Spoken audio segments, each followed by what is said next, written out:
buenas a todos, ¿qué tal estáis? Yo soy Pablo de Lomas y antes de empezar un poco a explicar esto, ¿no? Esta idea, esto que estáis viendo, me gustaría desearos mucho ánimo y mucho apoyo estos días. Espero que vuestro confinamiento esté pasando por un buen momento o digamos no por uno tan malo, que estéis intentando llevarlo de la mejor forma posible. Y bueno, simplemente desearos y desear que toda esta etapa que está sufriendo no incluso España, sino el mundo, se supere lo antes que se pueda. Pero bueno, de momento hay que quedarse en casa y es lo que toca por nuestra salud. Así que sin más dilación, yo aquí vengo a presentar un proyecto en el que llevo ya bastante tiempo pensando acerca de él. Y este proyecto va a consistir en la recopilación y subida de ciertos audios, de ciertas opiniones, que ahora la gente conoce como podcast. Es así como se llama ahora. Y estos audios realmente van a consistir en tratar de responder a ciertas preguntas, ciertas cuestiones que suelo ver de forma genérica, que suelo ver en las redes sociales o que suelo ver incluso en persona. ¿De acuerdo? Yo trataré de poner, a vuestra disposición ciertas investigaciones y mis pensamientos, mi lógica, mi pensamiento crítico, para intentar llegar a una respuesta o intentaros orientar hacia una respuesta y que gracias a ello pues intentemos entre todo mostrar un ápice de conocimiento o incluso de cultura. Y es que yo los temas, así un poco por encima, que quiero tratar a lo largo de este proyecto, van a ser sobre todo la historia, la filosofía, pero el que más seguramente será la economía. La economía es mi gran devoción. Yo actualmente estudio economía y administración y dirección de empresas. Es algo a lo que me quiero dedicar profesionalmente y veo que es necesario explicar ciertos conceptos o ciertos términos básicos sobre este campo. Así que el primer tema, que yo creo que es bastante acertado para comenzar esta aventura, es un tema que he visto bastante, que, en fin, yo creo que muchos incluso sabréis a lo que me estoy refiriendo.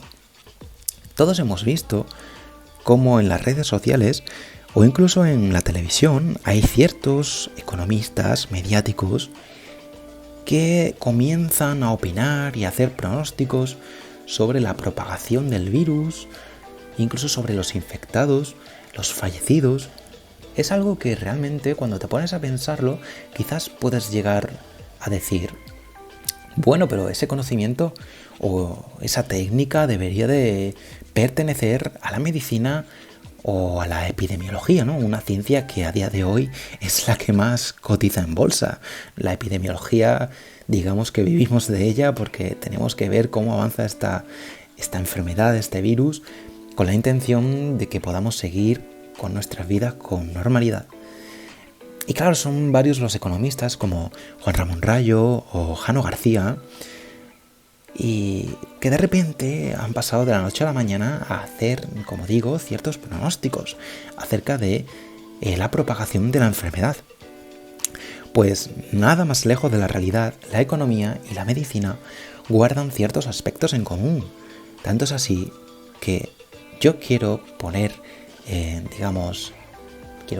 una lanza, ¿no?, sobre estos economistas que de repente se están siendo, entre comillas, epidemiólogos. Aunque sí no debemos olvidar que la epidemiología debe de seguir teniendo a sus profesionales y debe de seguir siendo tal y como es, una ciencia independiente. Sin embargo, trataré, como digo, de poner en práctica en este audio los aspectos comunes o los parecidos que podemos encontrar entre la medicina y la economía.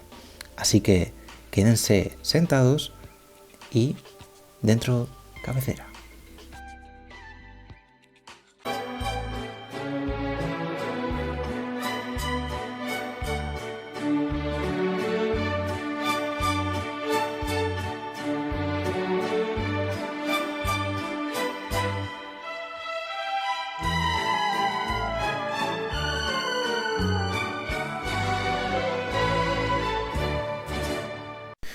Pues bien, sin más dilación, me gustaría primero aclarar que aquí voy a intentar explicar más la relación de la economía con la medicina, no tanto al revés, ya que aquí la polémica realmente es que la economía, entre comillas, ha metido sus narices en lo que es la medicina y la epidemiología. ¿De acuerdo? Estas dos ciencias, llamémoslas ciencias, guardan unos puntos en común. El primero de ellos es que trata de alcanzar la eficiencia por medio de la efectividad. Es decir, si hablamos de economía y queremos desarrollar una política para tener un mayor consumo o un mejor ahorro dentro de un país, pues esa política debe de tener unos ciertos recursos. A lo mejor si queremos usar una masa monetaria o disminuir un impuesto, debemos de hacerlo en el menor tiempo posible y con el menor uso de recursos posibles. Es decir, lo más óptimo que se pueda. Lo mismo pasa con la medicina. La medicina, si por ejemplo estamos en el caso que vimos en las noticias de que se quiere desarrollar una vacuna para el COVID-19, esa vacuna se tiene que desarrollar pronto, lo más pronto posible. Y lo más pronto posible siempre y cuando sea sostenible, es decir, cure y prevenga el virus, ¿de acuerdo? No nos vale, por ejemplo, que esa vacuna se desarrolle para dentro de 20 años, ¿de acuerdo? Tiene que ser algo óptimo y también con un uso de recursos bastante óptimo y adecuado a las necesidades. El segundo punto es que utilizan materias comunes, como las matemáticas y la estadística. Yo estudio economía y en la economía se ve muchísimo matemáticas y estadística. Y uno muchas veces se pregunta por qué, ¿no? Porque realmente la economía también tiene muchas características de psicología. Por ejemplo, cuando alguien quiere analizar el mercado de valores, hay que analizar cuánta incertidumbre hay, qué es lo que piensa la gente que invierte o incluso en el consumo.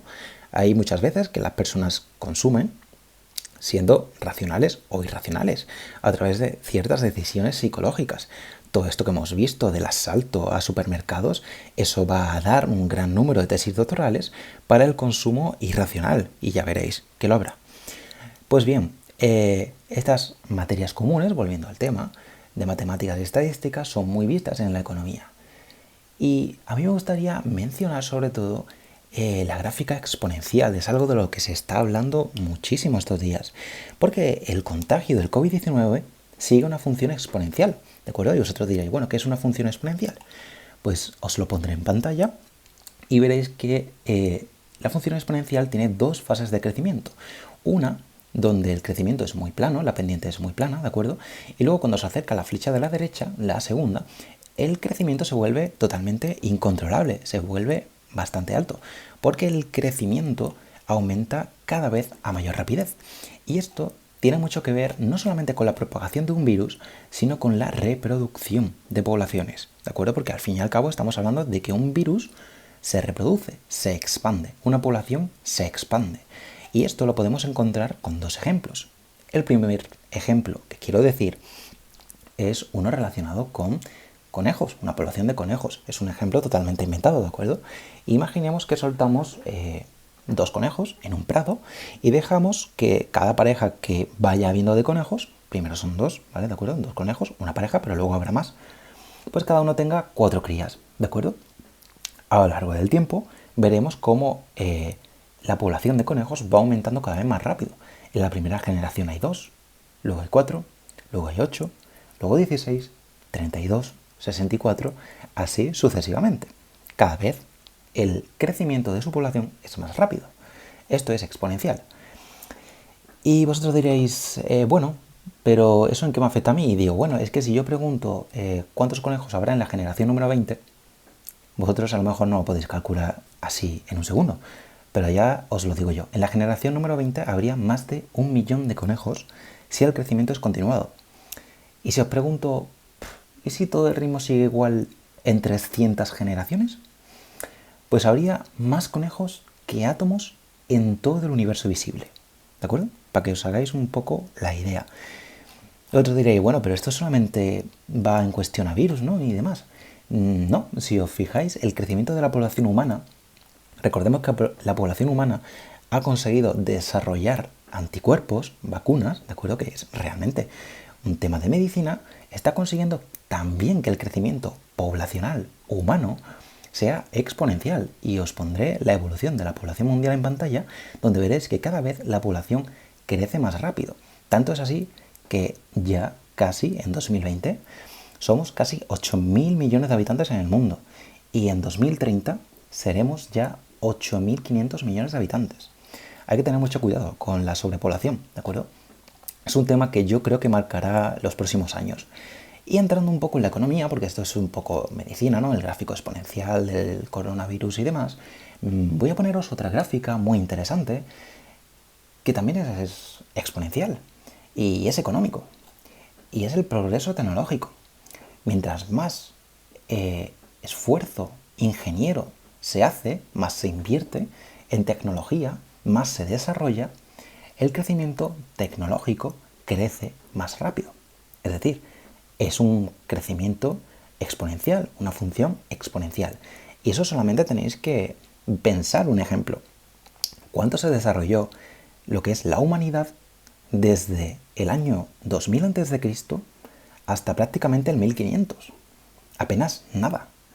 Pero sin embargo, si nos adentramos en el año 1700 y pensamos hasta ahora, ese crecimiento en apenas 300 años ha sido mucho más grande que 2000 años antes. Es totalmente increíble, porque el progreso tecnológico se va acumulando, y gracias a ese progreso tecnológico es algo como que también se reproduce. Ese progreso tecnológico que se desarrolla se usa para otras cosas, ¿de acuerdo? Pues bien, y como veréis, quiero comentar algo más en este punto. En la gráfica veis que en lo que es el crecimiento tecnológico hay un punto donde ya no crece más. Esto es exponencial, ¿de acuerdo? Exponencial no es que vuelva a bajar. Hay un poco de bulo con eso. Exponencial es que llega a una cima y se acumula.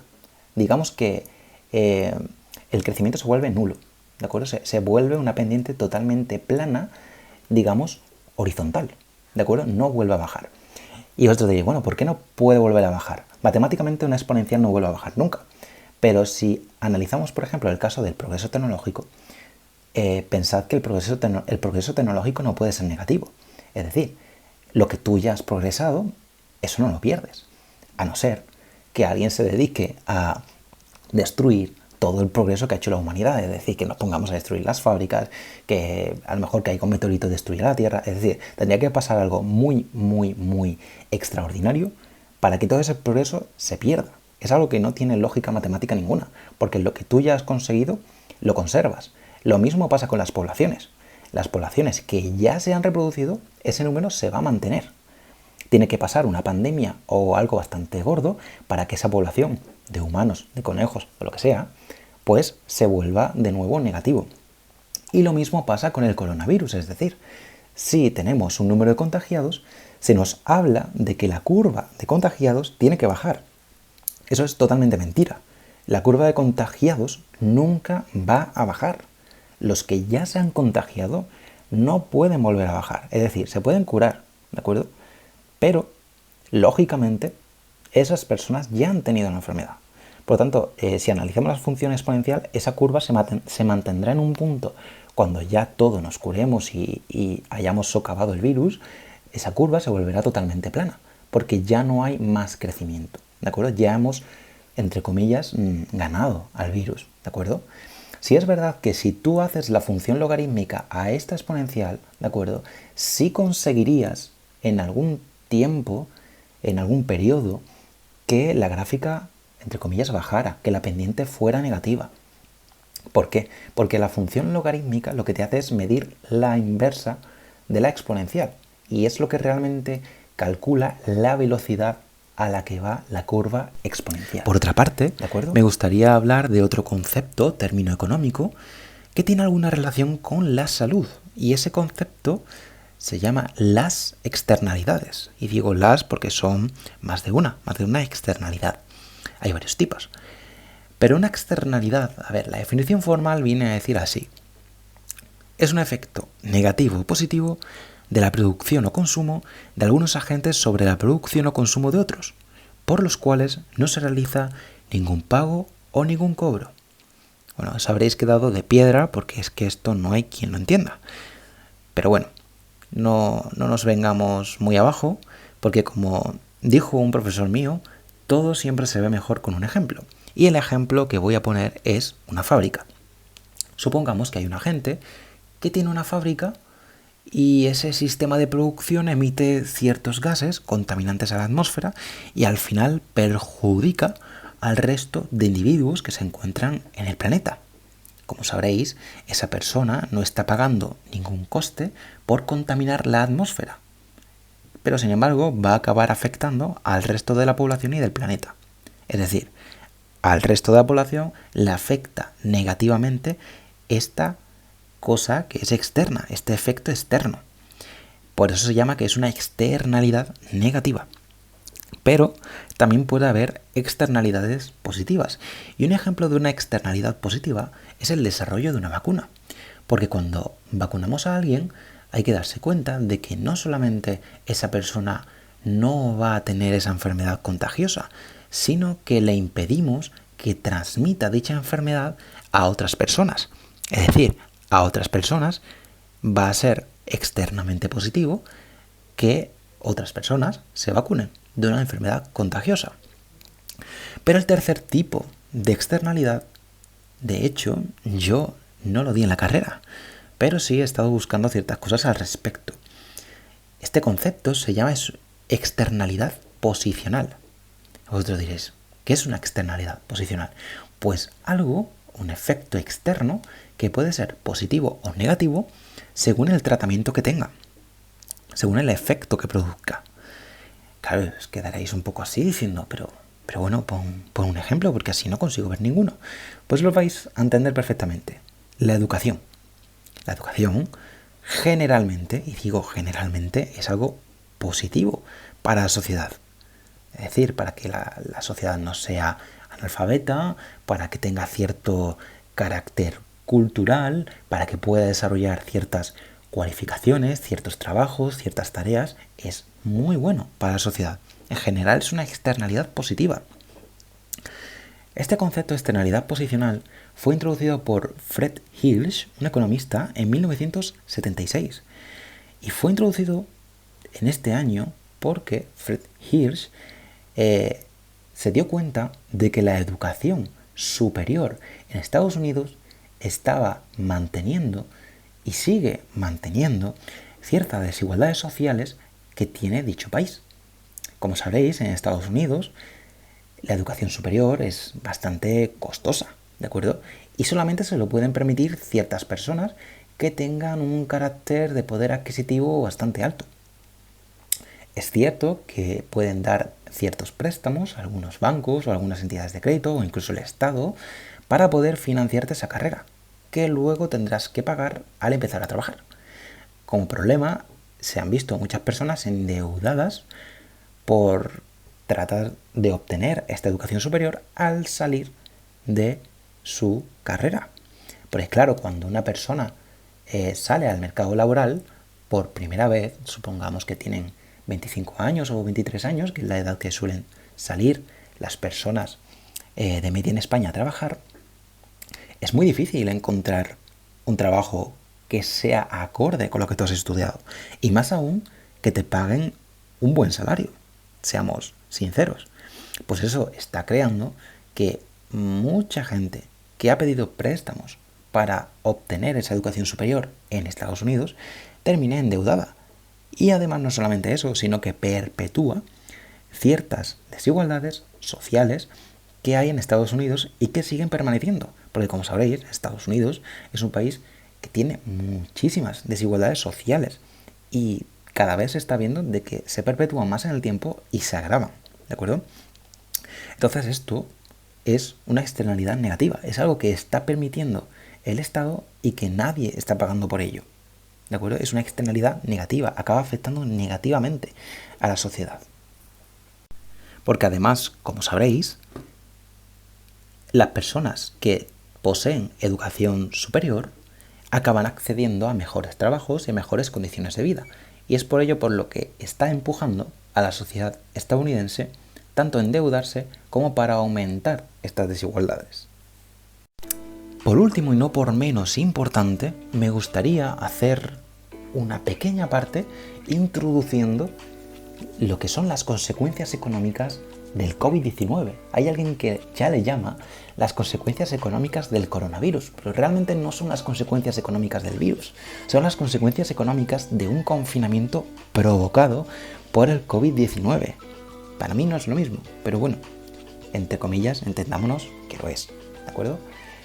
Y hay muchas estimaciones, muchísimas, esto daría para otro podcast enterísimo, incluso puede que más de uno, pero las estimaciones son, digamos, cada vez más pesimistas, no nos engañemos. Cada vez el confinamiento es mayor, estamos más tiempo en casa, menos consumiendo, menos invirtiendo y por lo tanto la actividad económica cae muchísimo. Y hay que tener en cuenta de que estamos en un sistema económico que es como una bicicleta. Yo creo que más de uno habrá escuchado ya esa metáfora. Es una bicicleta en la que no te puedes parar. Si te paras, te caes, ¿de acuerdo? Y luego te tienes que volver a levantar. Pues nos hemos parado y nos hemos caído, literalmente. Y hay ciertas estimaciones que nos llegan, que por ejemplo me pareció una entrevista muy interesante de Daniel Lacalle en El Mundo, diciendo que el paro en España llegará a tocar el 35% y 900.000 empresas españolas no llegarán a 2021. Ojo, 900.000 empresas. Son muchísimas, señores. Son muchísimas. También se estima que puede haber un déficit público que pueda alcanzar el 20%, o incluso otros organismos como el Deutsche Bank estiman un desplome del Producto Interior Bruto en España en un 20%. Es un quinto de nuestra producción en España, de nuestro Producto Interior Bruto. Es muchísimo. Es tanto que yo creo que no os podéis hacer una idea. Y lo digo riéndome, pero esto es muy grave, señores. Y creo que como sociedad deberíamos de ser muy conscientes de todo este efecto que va a llegar. De hecho, hay un economista al que le hicieron una entrevista en El Confidencial, que se llama Philip Thomas, que es el profesor de gestión de riesgos en la Universidad de Bristol, que advierte de que la economía puede llegar a colapsar de forma peor por el coronavirus, ¿no? Obviamente, y que puede ser peor el remedio que la enfermedad, porque también tenemos que entender que hay una relación entre la esperanza de vida, el nivel de salud de un país y su crecimiento económico y su nivel de Producto Interior Bruto. Es una relación bastante grande y bastante significativa. Los países con menor Producto Interior Bruto, en general, su esperanza de vida es bastante menor que los que tienen un mayor Producto Interior Bruto, ¿de acuerdo? Solamente hay que mirar, por ejemplo, los países nórdicos que tienen un gran Producto Interior Bruto y su esperanza de vida es de las mayores del mundo, ¿de acuerdo? También hay que decir que España es de los países del mundo que tiene una mayor esperanza de vida, ¿de acuerdo? Como españoles, entre comillas, tenemos mucha suerte. Bueno, entre comillas no, tenemos mucha suerte porque se vive bien en España y tenemos una esperanza de vida prometedora. Y esto puede afectar a nuestra esperanza de vida, puede afectar a la salud, porque cuando se cierran empresas, se destruye empleo, la calidad de vida de las personas es peor. Y al final estamos haciendo el mismo efecto relativo que el coronavirus, que es reducir años de vida, reducir la esperanza de vida de la población. Entonces, este economista, que sinceramente no tiene ningún pelo en la lengua, habla de que de verdad habría que preguntarse hasta cuándo el confinamiento económicamente es soportable. Y yo esto simplemente lo dejo caer aquí. Y yo no digo lo que hay que hacer o lo que no. De hecho, Philip Thomas, él dice que él no toma ninguna decisión. Él solamente recomienda y hace un análisis. O sea, las decisiones tienen que formar parte de la política y de los políticos y los gobernantes, que para eso está. Los economistas nos tenemos que dedicar únicamente a analizar la situación y ver qué ha pasado y qué podría pasar. Y estimar cuáles son las herramientas mejores y peores, más óptimas y menos óptimas, para el desarrollo mejor de la vida y de la actividad económica. Entonces, muchas veces se habla también de que España puede asumir algún rescate por parte de la Unión Europea, porque el déficit público puede llegar incluso al 20%, es una bestialidad. Hay que recordar que en el 2008, 2009, 2010, esa gran crisis que tuvo España, el déficit público llegó a tocar el 11%, un poquito más del 11%, ¿de acuerdo? Que llegue el déficit público a un 20% es una absoluta barbaridad, ¿de acuerdo? Eso se produce por la cantidad de gente que va a quedar en desempleo, por la cantidad de avales que va a dar el sector público para intentar que las empresas no cierren y para intentar hacer que la economía vuelva a su ritmo. Pero se está viendo que mientras más dure este confinamiento, vuelvo a repetir, los efectos serán más nocivos. Hay otros economistas que, como Luis Garicano, sostienen que la caída del Producto Interior Bruto podría llegar incluso al 40%. Estamos hablando ya de cantidades nunca vistas en la historia de la humanidad, ni en tiempos de guerra. Porque muchas veces también se habla de que estamos en una guerra y demás, pero es que en una guerra, o sea, yo soy de los que dicen que sí, se parece a una guerra, es cierto, pero a efectos económicos es peor que una guerra. Porque en una guerra, a nivel de lo que fue la Segunda Guerra Mundial, se combatía generalmente en el frente, ¿no? Si hablamos, por ejemplo, de Estados Unidos, hubo países que terminaron muy afectados, ¿no? Pero poniendo el caso de, por ejemplo, Estados Unidos entró en guerra, pero nadie invadió Estados Unidos. Una guerra no es lo mismo que una invasión, ¿de acuerdo? Pero la gente sigue consumiendo, la gente sigue invirtiendo, se siguen teniendo la actividad productiva. Aquí lo que estamos haciendo totalmente es un parón de la actividad.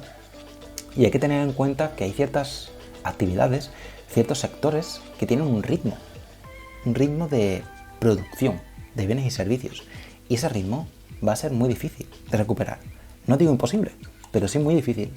Y hay que ser conscientes de que lo que nos espera después de todo esto va a ser histórico, tanto para lo bueno como para lo malo. Y es por ello por lo que creo que los economistas debemos estar muy pendientes de lo que es el COVID-19. Y no por ello debemos de entrometernos en la profesionalidad que tienen los científicos de la medicina y de la epidemiología. Obviamente, como dije anteriormente, debe ser una ciencia independiente. Pero sí que creo que los economistas debemos de estar muy pendientes de aquello que nos concierne. Y el virus, el COVID-19, su propagación es algo que nos concierne y muchísimo en la economía. Así que este ha sido mi primer podcast. Espero que os haya gustado, que hayáis aprendido, que siempre se aprende algo, siempre se puede aportar algo.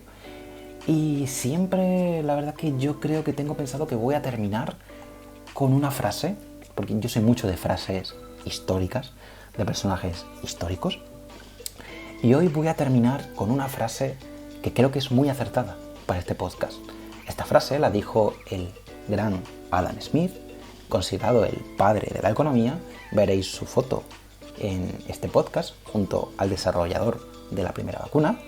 Y la frase con la que voy a terminar este podcast es: la ciencia es el gran antídoto contra el veneno del entusiasmo y la superstición. Muchas gracias y hasta otra.